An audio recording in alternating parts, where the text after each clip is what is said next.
What's up everybody, welcome back. So every now and then I like to take a stroll through the recommended games tab in the Google Play Store, see what's there, see if anything holds my interest, and I saw this game pop up and the name of it is Might and Magic Heroes Era of Chaos. And I thought that name sounded pretty familiar. It turns out it's actually part of a whole gaming franchise. There's several mobile game spin-offs with it. There's also several games that you may know as Might and Magic or Heroes of Might and Magic, and it's been a long established game franchise. They have several mobile spin-offs. That's what we have here. So I decided to check it out, and honestly, I have to say, so far, I really enjoy this game.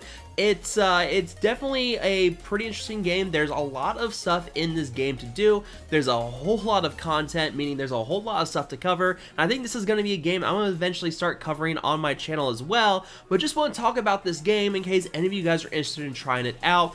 This game, it's just loaded with content. So if you're looking for PvP stuff, there's a whole chunk of game modes there.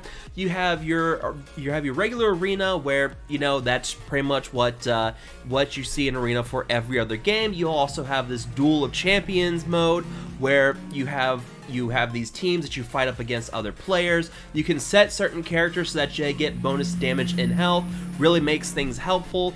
And then you also have Duel of Heroes, where basically what you do is you build a deck of cards or units. You choose two different heroes, and then you play against other players, and you ban certain characters. You ban different characters based on what you think the enemy's going to use, and hopefully they don't ban your best characters, and then you send them into battle against each other. Not really my kind of thing. Honestly, if the rewards were a little bit better in the store besides just some portraits and avatars for the profile, I'd probably like it a bit more, but definitely something a lot of people have been really enjoying. So there's plenty of PvP content there as well. There's something that's also with your guild, but then there's also just all this other content. You go over here to the gate, you have these different game modes that basically what you do is you send in your units and you try to do as much damage as possible in a minute and a half in these two modes right here, Crypt and Dwarven Treasury.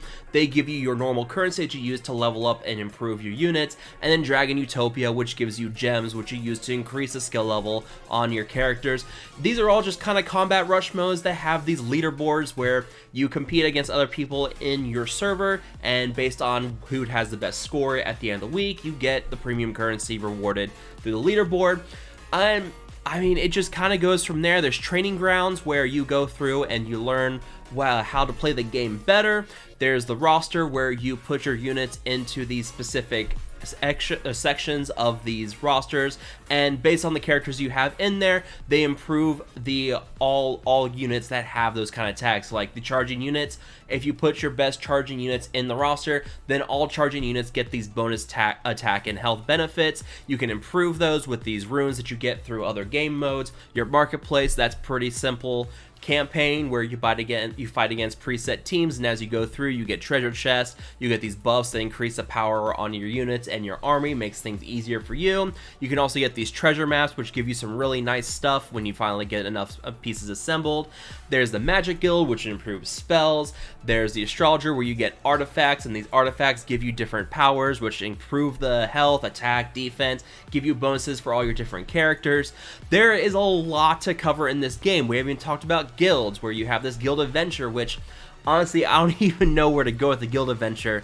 Basically, you just run around a map, you collect resources, you fight monsters. There's a PvP section here at the end of the day where, based on who's occupying these towns, they get certain skill gems and diamond bonuses. Diamonds are your premium currency. There's bonuses there.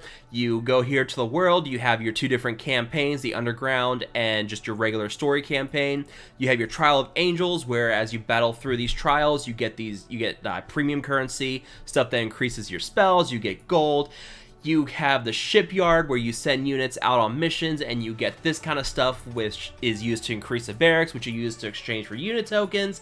It just goes on and on. There's a lot of stuff within this game, and that's it's kind of crazy, and it does seem overwhelming. Honestly, if you're looking for a game to spend a lot of time in, this is the game for you. This is definitely a good time waster game. This is very grindy. This is something I've noticed in that as I'm leveling up, I'm maybe getting 1 or 2 levels a day, which is fine because there's nothing locked behind getting to the top level. So you're not missing out on content because you're not at that top level.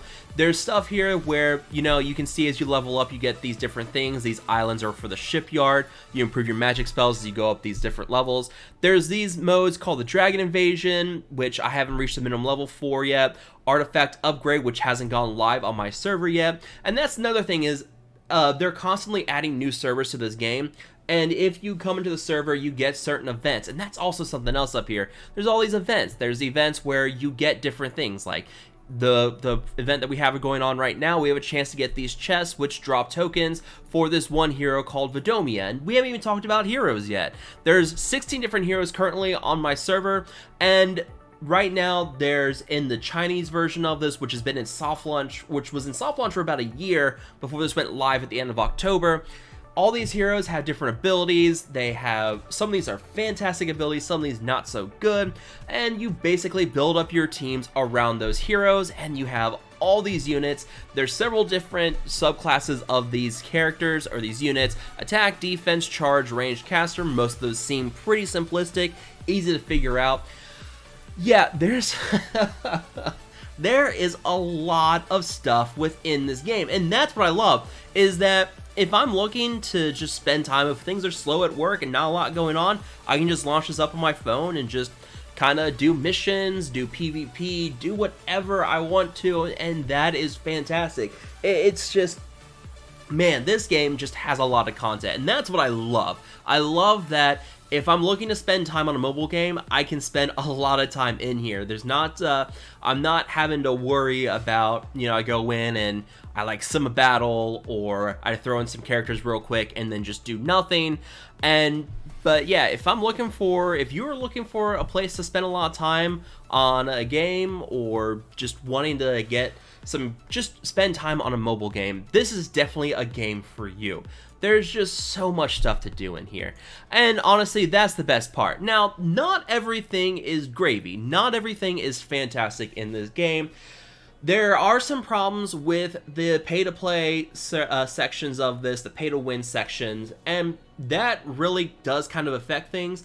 Now, that does not mean this game is pay-to-win. Free-to-play actually has some incredibly solid options available for them. In the campaigns, as you go through the campaigns, you actually get certain characters added to you. So like in each of these different sections of the campaign, you get different characters. Like in this one, the Infernal section here, chapters 5 through 8, you get a hero that allows you to build a fire-based team.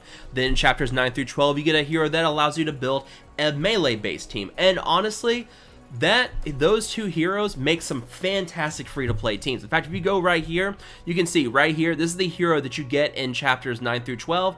Fantastic hero. A lot of these people are using this guy here, which is a pay-to-win or pay-to-play character, but this melee character, this is what I used for a while, and I love him. I've actually now got the hero from the next campaign level, and he is incredibly powerful. So there are some fantastic free-to-play options available for you, and of course there is like a sort of free-to-play level up system called the privilege system, where as you complete your daily missions, you get these coins that allow you to level up these abilities, and every day you spend coins towards it, and as you increase your privilege, you get new things like more levels in the campaign can be swept.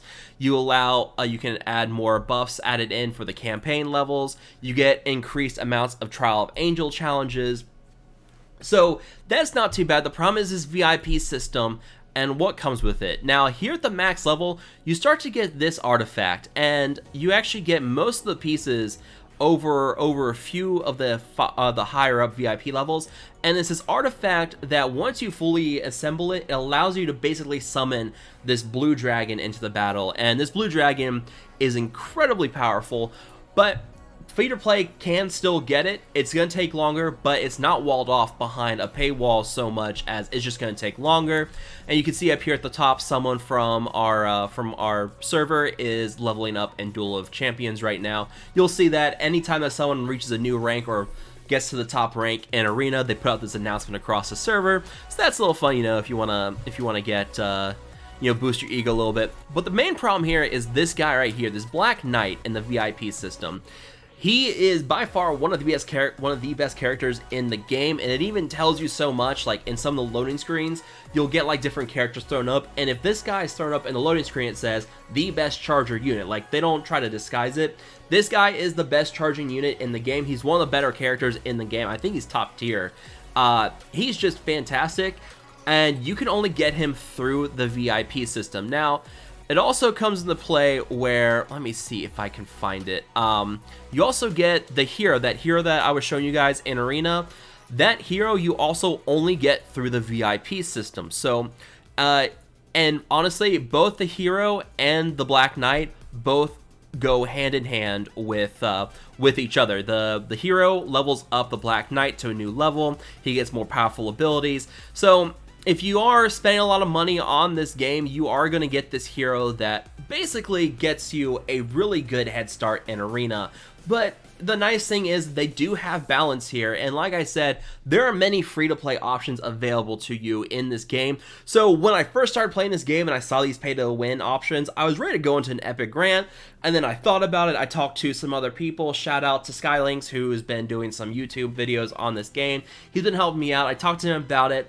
Talked to some other people. Honestly, it's not as bad as I was fearing. It's still it's still pretty manageable for free to play. You can still get far in this game as free to play. It's not your haves and have-nots. Having the Black Knight and that VIP hero, it's not a game changer. And like I showed you, that Crag, this one hero here, his name's Crag Rock, or I can't remember his name right now. Crag Hack.